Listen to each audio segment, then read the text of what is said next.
Olá, queridos, que a paz do nosso amado Senhor Jesus seja com cada um de nós. Hoje, 30 de janeiro de 2022, penúltimo Provérbios 30. E a palavra do Senhor começa, nas conclusões finais do livro de Provérbios. E começa nos dizendo assim: estes são os ditados de Agur, filho de Jaque, que vivia na terra de Massá. Estou cansado.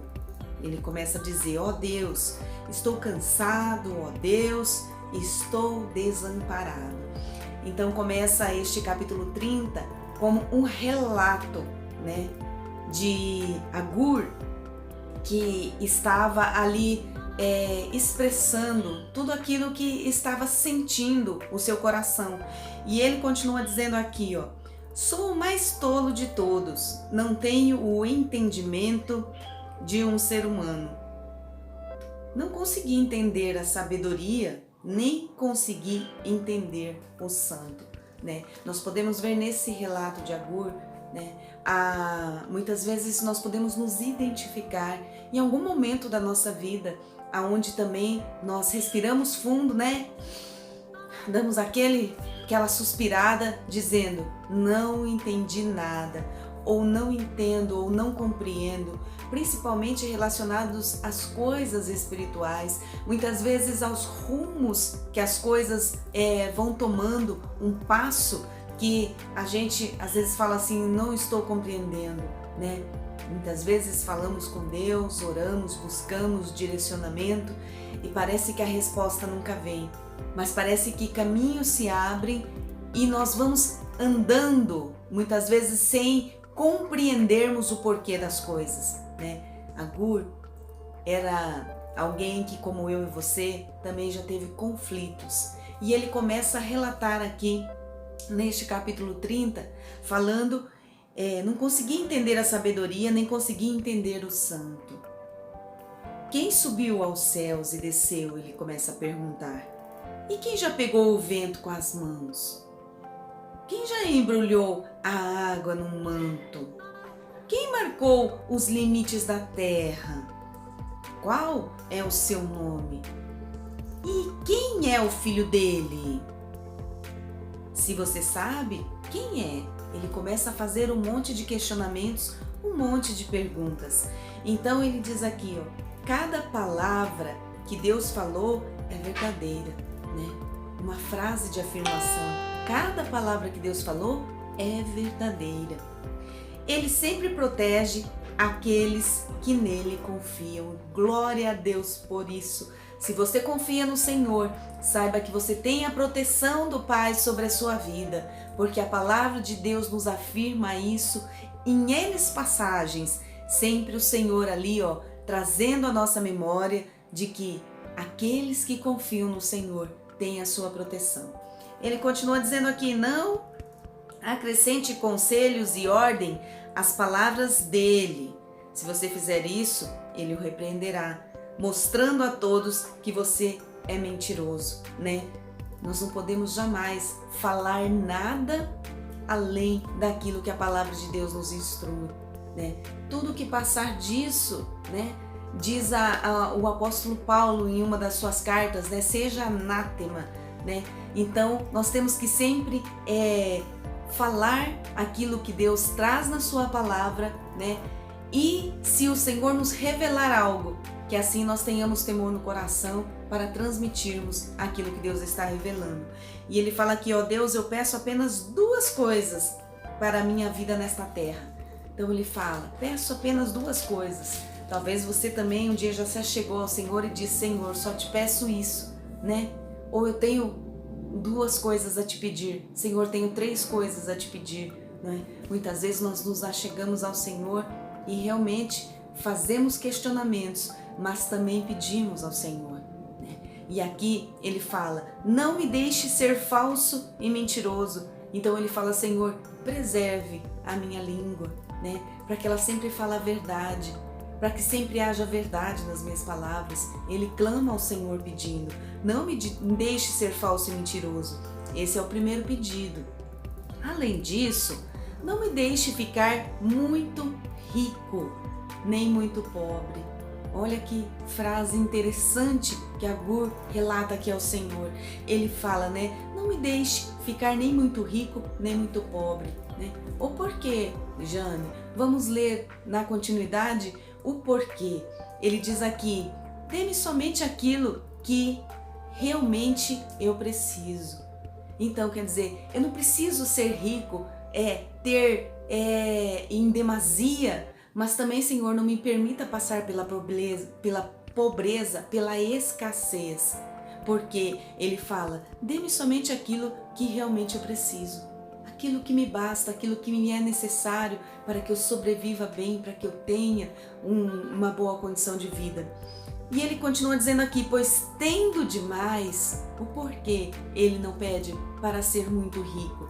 Porque ele se preocupa que se ele tiver demais, seria ingrato e confiaria somente nas riquezas, né? Tem um texto da palavra de Deus que diz que é mais fácil passar um camelo pelo fio de uma agulha do que um rico entrar no reino de Deus. Porque o coração do homem é enganoso e o coração do homem muitas vezes se vale das suas riquezas terrenas, achando que aquilo ali trará proteção sobre a sua vida, longevidade de dias, não é? E eles esquecem de que a vida pertence ao Senhor e que todos os dias nós devemos ser agradecidos a Deus pela vida. Por isso ele diz aqui, né, se eu tiver demais, eu seria ingrato e confiaria somente nas riquezas e deixaria o Senhor de lado. Quantas pessoas têm orado, pedido prosperidade, né, se esforçado, trabalhado, o Senhor tem abençoado, prosperado, multiplicado, e muitos esquecem de Deus. Muitos simplesmente se esquecem de Deus. Deixam o Senhor de lado. Simplesmente vão viver a sua vida a seu bel prazer. Hoje o que importa é estar na roda de amigos. Hoje o que importa é estar ali saboreando um bom vinho. Hoje o que importa é estar ali muitas vezes numa viagem confortável, né, desfrutando dos prazeres desta vida. E esquecem-se do seu Deus. Esquecem do Deus que dá a vida, do Deus que abençoou, prosperou as suas mãos para que hoje ele tivesse aquela abastança. E Agur ele se preocupa com isso. Ele diz, não quero ser rico para que eu não esqueça de ti, Senhor. E ele diz aqui, não quero deixar o Senhor de lado. Também não quero ficar tão desesperado por causa da pobreza. Porque alguém que já passou necessidade e fome, alguém que já viu este lado cruel da pobreza, né? Sabe do que Agur está falando. Ele diz aqui, a ponto de me tornar um ladrão, manchando o nome do meu Deus. Então ele fala, não me permita também passar pela calamidade da pobreza. A pobreza que muitas vezes traz desespero para um pai de família que entra no supermercado e rouba ali um macarrão instantâneo e rouba ali um litro de leite, né? E se torna o quê? Um ladrão pelo desespero de não ter um dinheiro no bolso para suprir a necessidade da sua família. Então Agur diz, não me permita ser rico em demasia para que eu não me esqueça do Senhor e desfrute só o prazer das riquezas, mas também não me permita ser pobre a ponto de me transformar em um ladrão, por passar por esta situação terrível e de calamidade, de passar fome e ter que pegar aquilo que não é meu e acabar virando um ladrão, né? Então, ele continua dizendo aqui, nunca fale mal do servo diante do Senhor. Do contrário, ele o amaldiçoará e você será culpado. Há aqueles que amaldiçoam o seu pai e não abençoam a sua mãe, né? Lembre-se, mandamento do Senhor, honrar pai e mãe, para que os nossos dias se prolonguem na terra. Ele continua dizendo aqui, há pessoas que se consideram puras aos seus olhos. Sabe aquela pessoa que acha que é muito santo, muito certo? Olha e aponta o dedo para o defeito de qualquer pessoa que passe por ele, qualquer pessoa que conviva com ele. E ele bate no peito e diz, não, porque eu sou muito certo, né? Aqui ele está falando a pessoas que se consideram puras aos seus olhos, mas nunca foram purificadas da sua impureza. Por quê? Porque a palavra de Deus diz que Deus olhou do céu e não viu um justo sequer. Um justo. Alguém que você possa pensar nesta terra como um grande homem de Deus, que foi usado por Deus, não foi correto. Não teve santidade na sua vida. Escorregou, errou, né? Fez aquilo que não era agradável aos olhos do Senhor. Mas aqui diz, como são orgulhosas essas pessoas, como são cheias de si. Querido, nós precisamos todo dia nos consertar diante do Senhor, todo dia pedirmos perdão, todo dia pedirmos misericórdia, todo dia examinarmos os nossos pensamentos e como falhamos com os nossos pensamentos, como falhamos muitas vezes com os desejos do nosso coração em relação ao nosso próximo, com invejas, né? com julgamentos precipitados, com tantas coisas que erramos. E aqui diz, como são orgulhosas essas pessoas, como são cheias de si. Pessoas cujos dentes são espadas e cujas mandíbulas são facas. Pessoas que se acham muito boas e melhores do que os outros, mas que não são, para atacarem os necessitados e os pobres da terra dos aflitos. E ele diz, a sanguessuga tem 2 filhas e elas gritam, me dá, me dá. Isso quer dizer, o tempo todo ficam sugando, o tempo todo, tudo que elas querem é me dá, me dá, me dá, me dá, né?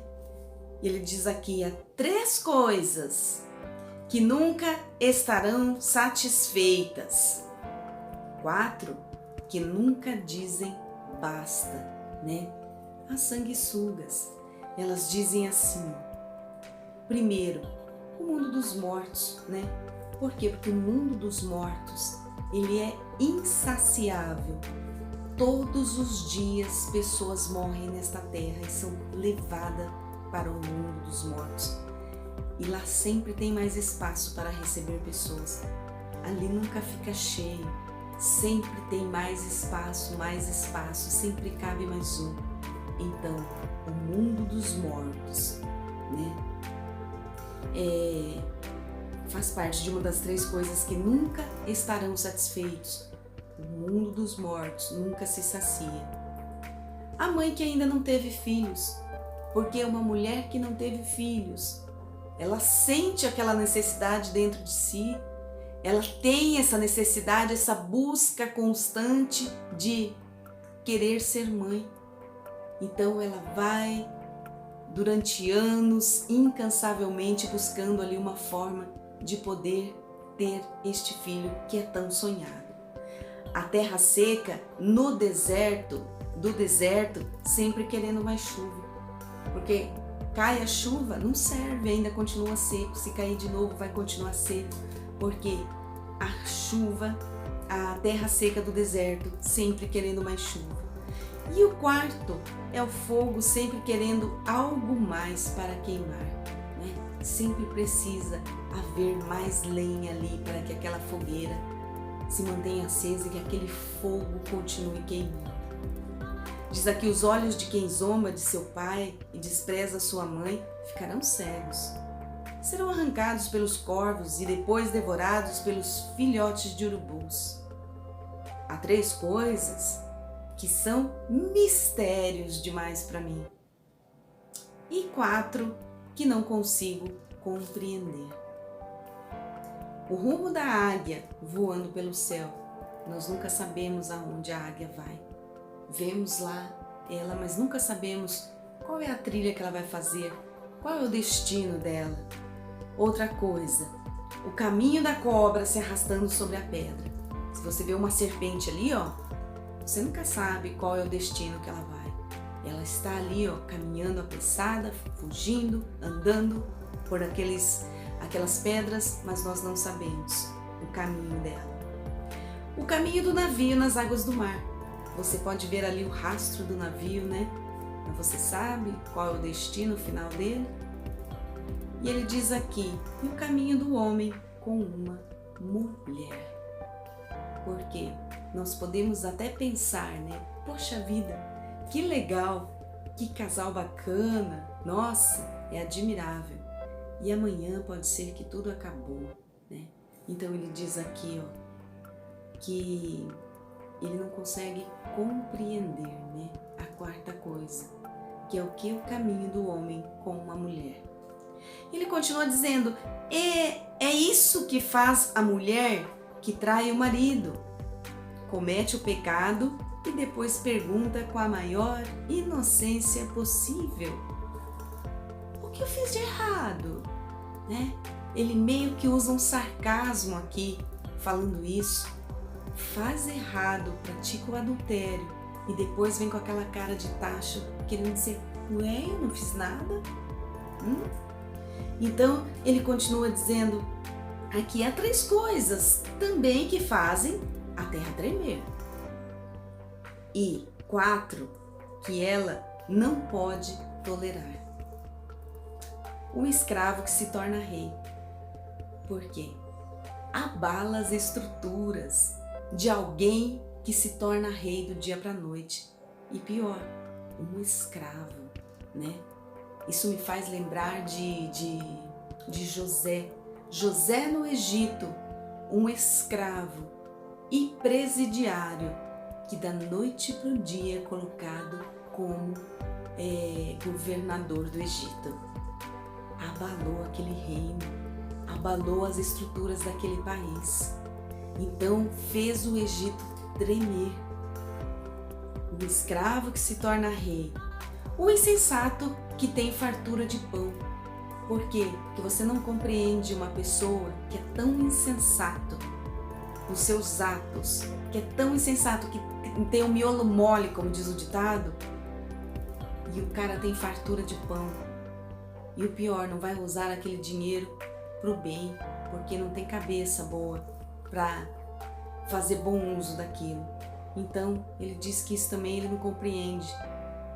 Depois ele fala a mulher desprezada que finalmente se casa. Sabe aquela que ninguém acreditou que um dia conseguiria formar uma família? Conseguiria achar alguém que a amasse? Pois é. E por último, a serva que toma o lugar da sua senhora. Sabe? Aquela serva que trabalhava lá, que sempre estava cuidando das coisas da sua senhora e da noite para o dia virou a senhora. Né? São coisas que abalam, né? Que não se pode tolerar, diz aqui o Provérbios, no capítulo 30. Ele continua dizendo aqui, ó, há 4 animais pequenos que ensinam sabedoria ao homem. Vamos ver? As formigas, ele começa a dizer, tão pequenas que sabem guardar comida para o inverno. Os coelhos, que também são pequenos, tão fracos que fazem sua toca no meio das pedras. Eu não sei se você já viu a toca de um coelho lá no meio das pedras, eles fazem num lugar que é super seguro para se proteger. Os gafanhotos, que não têm líder, mas voam juntos em grandes bandos. Não tem ali um rei dos gafanhotos. Eles simplesmente andam em bandos, né? Cooperando um com o outro, né? Direitinho, sem ter uma liderança ou sem ter um rei diante deles. As lagartixas que podemos pegar com as mãos e, no entanto, vivem até nos palácios dos reis, né? As lagartixas, um bichinho pequeno, simples, mas que vive em grandes lugares aonde muitas vezes eu e você não podemos entrar. Mas as lagartixas estão lá. Ele continua dizendo aqui, existem 3 criaturas que andam com um passo elegante, 4 que se movem firmes e confiantes, O leão, poderoso entre os animais, que não fogem de ninguém, né? É imponente você ver ali no meio da mata um leão andando. Ele diz também o galo, que vive exibindo sua beleza. Já viu um galo andando? É muito engraçado, porque ele fica ali todo garboso, dando aqueles passinhos ali, ó, fazendo pose para as galinhas, né? Então, como quem diz, ó, eu sou o rei, eu estou aqui, eu protejo vocês. Outra coisa que ele fala, o bode e o rei diante do seu exército. Se você agiu como um tolo e se tornou orgulhoso, se planejou fazer o mal a alguém, tenha vergonha de si mesmo e arrependa-se. Porque quando você bate o leite e produz manteiga, quando dá um soco no nariz, provoca sangue. Da mesma maneira, provocar a raiva acaba em briga. E assim ele termina o capítulo 30 do livro de Provérbios, né? Várias lições preciosas, várias coisas para a gente refletir e pensar, né? Neste penúltimo capítulo do livro de Provérbios. Que você possa ter sido abençoado por essa palavra, né? Amanhã, 31, último capítulo de Provérbios, e vamos ver a conclusão final de Salomão neste livro espetacular. Que Deus te abençoe e fique na paz.